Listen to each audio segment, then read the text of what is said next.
একজন সাবস্ক্রাইবারের স্বপ্ন ছিল একটি ইয়ামাহা R15 V3 ইন্দো কেনার, কিন্তু মার্কেটে এসে বাস্তবতা ছিল সম্পূর্ণ ভিন্ন। একটার পর একটা বাইক দেখেও মিলছিল না তার চাওয়া কন্ডিশন। শেষ পর্যন্ত কি আমরা তার স্বপ্নের বাইক খুঁজে পেয়েছি, নাকি সিদ্ধান্ত বদলে গেল? আজকের পুরো ভিডিওতে থাকছে সেই বাস্তব গল্প, মার্কেটের বর্তমান অবস্থা, দামের আপডেট আর এমন কিছু তথ্য যা R15 কিনতে গেলে আপনার অবশ্যই জানা দরকার। তাই ভিডিওটি শেষ পর্যন্ত দেখুন।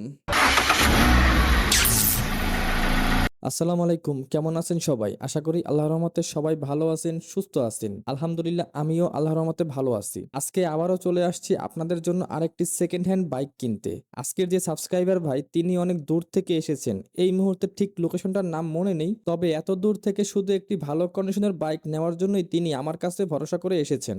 শুরুতে ভাইয়ের প্রথম পছন্দ ছিল ইয়ামাহা R15 V3 ইন্দো, তবে একটা শর্ত ছিল, বাইক হতে হবে আপডেট মডেলের, একদম ফ্রেশ কন্ডিশনের এবং কম কিলোমিটার চলা। কিন্তু বাস্তবতা হলো 2026 সালে এসে যদি আপনি R15 V3 ইন্দোর ক্ষেত্রে এমন কন্ডিশন আশা করেন, তাহলে সেটা পাওয়া সত্যিই অনেক কঠিন। আর যদি কোথাও এমন বাইক খুঁজে পান, তাহলে অবশ্যই ভালোভাবে যাচাই বাছাই করবেন। আমার অভিজ্ঞতায় এমন বাইকের মধ্যে অনেক ক্ষেত্রেই লুকানো সমস্যা থাকার সম্ভাবনা আছে। আপনারা জানেন, আগের অনেক ভিডিওতেই আমি R15 V3 ইন্দো নিয়ে বিস্তারিত আলোচনা করেছি। সেই বাইকটি অনেক আগেই মার্কেট থেকে বন্ধ হয়ে গেছে, তাই 5-6 বছর পরেও একদম নতুনের মতো কন্ডিশন পাওয়া সহজ বিষয় নয়। এসব বিষয় ভাইকে বিস্তারিত বোঝানোর পর তিনি সিদ্ধান্ত নিলেন R15M ইন্দো এর দিকে যাওয়াই ভালো হবে। আসলে এটাও ছিল তার দ্বিতীয় পছন্দ।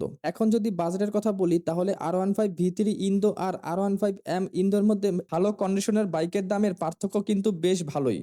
কারণ R15M তুলনামূলকভাবে আপডেট মডেল এবং ভালো কন্ডিশনের বাইকগুলোর স্বাভাবিকভাবে একটু দাম বেশিই বিক্রি হয়। তো চলুন আজকের পুরো যাত্রায় আপনারাও আমার সঙ্গে থাকুন, দেখি শেষ পর্যন্ত আমরা কোন বাইকটা হাতে পাই, কেমন থাকে তার কন্ডিশন, কত দামে ডিল হয় আর কেনার আগে কি কি বিষয় চেক করি, সবকিছু বিস্তারিত এই ভিডিওতে শেয়ার করব। ভিডিওটি যদি ইউটিউব থেকে দেখে থাকেন, তাহলে অবশ্যই একটি লাইক দিয়ে চ্যানেলটি সাবস্ক্রাইব করে পাশে থাকবেন। আর যদি ফেসবুক থেকে দেখে থাকেন, তাহলে একটি শেয়ার করে দিবেন, যাতে আরো মানুষ সঠিক তথ্য জানতে পারে। চলুন আর কথা না বাড়িয়ে শুরু করা যাক আজকের বাইক হান্ট। দেখবেন ভাই। হ্যাঁ, বুঝি নাই। এর বাইরে পাবেন না তো। V3 21 কি 22? হ্যাঁ, ওই লাভ কি আপনার? মনে করেন ওই বাইরেই এখানে পরক্ষণে 23-এর বললে বিক্রি করে, 24-এর বললে বিক্রি করে, সেগুলো তো আপনার লস। চলছে কত ভাই এগুলা? চলা কত এগুলা? 18,000 ধরেন, একটু বেশি কি দোস্ত আর কি, ধরেন 18,000 বললে আমি 5,000 বাড়াই দিই সবসময়।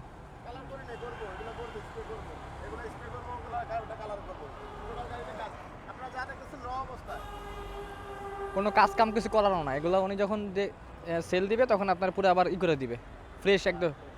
এটা তো আপনাদের দিতেছে না আপনার, এখন বুঝেন না। সিট কভারটা পরে আসে, গাড়ির কন্ডিশনটা আগে মেনে আসে। সাউন্ড দেখছেন?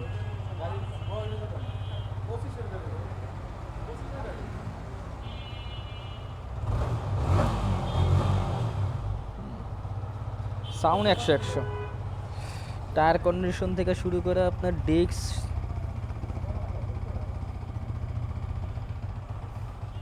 নাম্বার করা, এটা নাম্বার করা। আচ্ছা, মালিকানা বিষয়টা পরে, আগে গাড়ি কেনার বিষয়টা আসি। মালিকানা পরে বিষয় আসবে। মালিকানা ব্যাপার অনেক, যদি আপনি না বুঝেন তখন ব্যাপার, আপনি বুঝলে ব্যাপার না। এটা আস্কিং বলছেন না, কিছু কমানো পারবে 5-এর উপরে কি লাস্ট পর্যন্ত আচ্ছা, বুঝতে পারছি, ঠিক আছে। এটা অফিসিয়ালটা, মানে যে চালাইছে সে খুব যত্ন করছে, গাড়ি দেখলে বোঝা যাচ্ছে।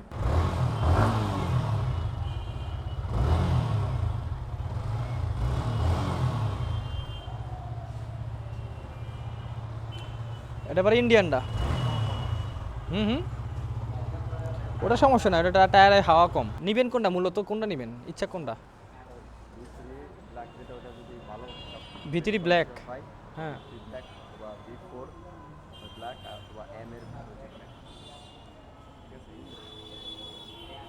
মানে যা নেবেন ইন্দুই নিবেন, ইন্ডিয়ান না। এটা তো আবার ইন্ডিয়ানই পড়ে। তো আপনারা এতক্ষণ দেখলেন আমরা কতগুলো বাইক দেখলাম, একটার পর একটা কন্ডিশন চেক করলাম। আসলে ক্যামেরায় যতগুলো দেখছেন, এর বাইরে আরো কয়েকটা বাইক দেখা হয়েছে, যেগুলোর ফুটেজ নেওয়া হয়নি। সত্যি বলতে আজকে আমার যে সাবস্ক্রাইবার ভাই ছিলেন, উনি আমাকে বেশ কনফিউশনের মধ্যে ফেলে দিয়েছিলেন। কারণ আমি শুরুতে জানতাম তার পছন্দ 2টা মডেল, কিন্তু মার্কেটে এসে দেখি তার পছন্দের তালিকা বেড়ে 3 থেকে 4টা, এমনকি শেষ পর্যন্ত 4 থেকে 5টা বাইকের মধ্যে সিদ্ধান্ত নিতে হচ্ছিল। আর একটা কথা আমি আপনাদের বলি, বলি, আপনি যদি এমনভাবে মার্কেটে এসে একসাথে অনেকগুলো বাইক দেখার পরিকল্পনা করেন তাহলে অবশ্যই ধৈর্য নিয়ে আসবেন, কারণ একটা ভালো বাইক খুঁজে বের করা মোটেও সহজ কাজ নয়। বিশেষ করে যখন আপনি কারো উপর ভরসা করে বলেন, ভাই আমার জন্য সবচেয়ে ভালো কন্ডিশনের বাইকটা দেখে দেন, তখন সেই দায়িত্বটা অনেক বড় হয়ে যায়। প্রতিটা বাইক ধরে ধরে ইঞ্জিন, কাগজপত্র, কন্ডিশন সবকিছু খুঁটিয়ে দেখতে হয়, তারপর আবার কোনো একটা ছোট কারণে সেই বাইকটা বাদ দিতে হয়। সবচেয়ে মজার বিষয় হলো, আজকে যেসব বাইক আমরা রিজেক্ট করেছি সেগুলোর বেশিরভাগই কিন্তু খারাপ কন্ডিশনের ছিল না, বরং অনেক ভালো কন্ডিশনের বাইকই ছিল।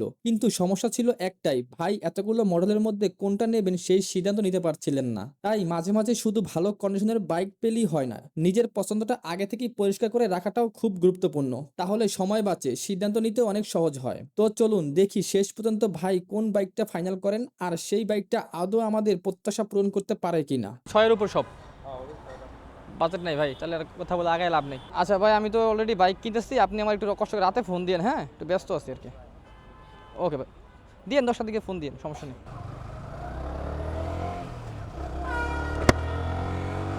তো ফাইনালি মনে করেন 10-12টা গাড়ি দেখছি, দুই একটা ভিডিও শ্যুট করছি জাস্ট আপনাদের দেখানোর জন্য, ঠিক আছে? কারণ ভাই ভিডিও করার গাড়ি দেখা মনে করেন যে কী পরিমাণে কষ্ট, এটা আপনারা বুঝবেন না যদি সামনাসামনি না আসেন। দেখ, এটা অনেক ফাইনালি চুজ করলাম, গাড়িটা মাত্রই আমার সামনে আইছে, বুঝতে পারছেন? একদম র কন্ডিশনে আসছে, মানে গাড়িটা অন্যান্য শোরুমে উঠায় না, প্লাস রেডি করে না, এমন একটা কন্ডিশন। সো এই গাড়ি তো ভাই হাতছাড়া করা যায় না, তাই না? সো যাই হোক, গাড়িটা যেহেতু হাতছাড়া করবো না, সো গাড়িটা আসলে তাড়াতাড়ি নিয়ে নিলাম। অলরেডি কাস্টমার বসে রয়েছে, এমন অবস্থা মানে কারাকারি লেগে গেছে। এখন যদি আমি এটাকে যাই যদি বলি যে ভাই আমরা নিব না, মনে করেন আরেকজন যা নিয়ে নেবে, বুঝতে পারছেন? এমন পজিশন। তো দেখি, এই জন্য আগে যেহেতু আগে ফার্স্ট কাস্টমার আমি, তো ওই গাড়িটা আমি আগে আমার সাথে নিয়ে রাখছি। যদি এই গাড়িটা আমি ভালো পাই তাহলে মনে করেন এটা ফাইনাল হয়ে যাবে আশা করি। গলা শুকিয়ে কাট হয়ে গেছে ভাই, কথা যে বলবো কী বলবো সেটা নিজেও বুঝতেছি না। এই গাড়িটার ব্যাপারে আপনাদের কিছু বলি, এটা হলো আপনার R15 22-এর মডেল। এটা কিন্তু এম, ঠিক আছে? তো গাড়িটা আমাদের দেখাই, দেখেন একদম র কন্ডিশনে আছে কিন্তু, বুঝতে পারছেন? এই গাড়িটা আপনার চলছে আপনার 22,000, সরি 22 না, সরি জেনুইন 17,000 কিলোমিটার চলছে এটা। না ভাই সিরিয়াসলি ভাই গাড়িটা চালায় মজা পাইতেছে। অবশেষে অনেক খোঁজাখুঁজির পর আমরা যে বাইকটা ফাইনাল করলাম এটি হলো 2022 সালের মডেল ইয়ামাহা R15M ইন্দো। বাইকটা সত্যিই একদম রেডি কন্ডিশনে আছে, ইঞ্জিনের sound, body condition, riding feel সবকিছু মিলিয়ে আমাদের কাছে ভালো লেগেছে। এই বাইকটির ফাইনাল ডিল হয়েছে 4,55,000 টাকায়। এখন অনেকেই প্রশ্ন করতে পারেন, এত টাকা দিয়ে কেন R15M ইন্দো? এর কারণ হলো R15M ইন্দো শুধু দেখতে স্পোর্টি নয়, পারফরম্যান্সের দিক থেকেও 155 সিসির সেগমেন্টের অন্যতম জনপ্রিয় বাইক। এতে রয়েছে 155 সিসির liquid cool VVA engine, 6 speed gearbox, assist and slipper clutch, dual channel ABS, আর এর হ্যান্ডেলিং এবং কর্নারিং স্টেবিলিটি সত্যিই অসাধারণ। আর যেহেতু এটি 2022 মডেল, তাই আগের তুলনায় আপডেট ফিচার এবং প্রিমিয়াম লুক দুটোই পাওয়া যায়। যারা স্পোর্টি বাইক ভালোবাসেন তাদের কাছে R15M এখনো অন্যতম dream bike. Second hand bike কেনার সময় শুধু মডেল বা লুক দেখে সিদ্ধান্ত নেবেন না, ইঞ্জিন, কাগজপত্র, সার্ভিস হিস্ট্রি, অ্যাক্সিডেন্ট হিস্ট্রি এবং ওভারঅল কন্ডিশন ভালোভাবে যাচাই করে তারপর সিদ্ধান্ত নেবেন। আলহামদুলিল্লাহ, আজকের এই বাইকটা সবকিছু মিলিয়ে ভাইয়ের বাজেট এবং চাহিদার সঙ্গে ভালোভাবে মিলে গেছে। অবশেষে আজকের মিশন সফল। আশা করি ভাই বাইকটি নিয়ে অনেক সন্তুষ্ট থাকবেন এবং অনেক সুন্দর সুন্দর রাইড উপভোগ করবেন। আপনার জন্য অনেক অনেক শুভকামনা ও দোয়া রইল। আল্লাহ তাআলা যেন সবসময় নিরাপদে রাখেন এবং সবসময় হেলমেট পরে নিরাপদে বাইক চালানোর তৌফিক দান করেন।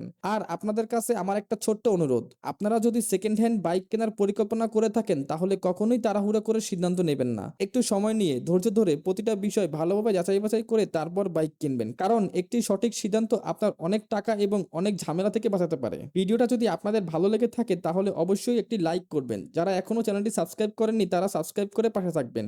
আর যদি ফেসবুক থেকে দেখে থাকেন তাহলে একটি শেয়ার করে দিবেন, যাতে আরো মানুষ সঠিক তথ্য পেয়ে উপকৃত হতে পারে। ইনশাআল্লাহ খুব শীঘ্রই আবারও নতুন কোনো বাইক, নতুন কোনো সাবস্ক্রাইবার এবং নতুন কোনো একটি ভিডিও নিয়ে আপনাদের সামনে হাজির হব। সেই পর্যন্ত সবাই ভালো থাকবেন, সুস্থ থাকবেন, নিজের এবং পরিবারের খেয়াল রাখবেন। আসসালামু আলাইকুম।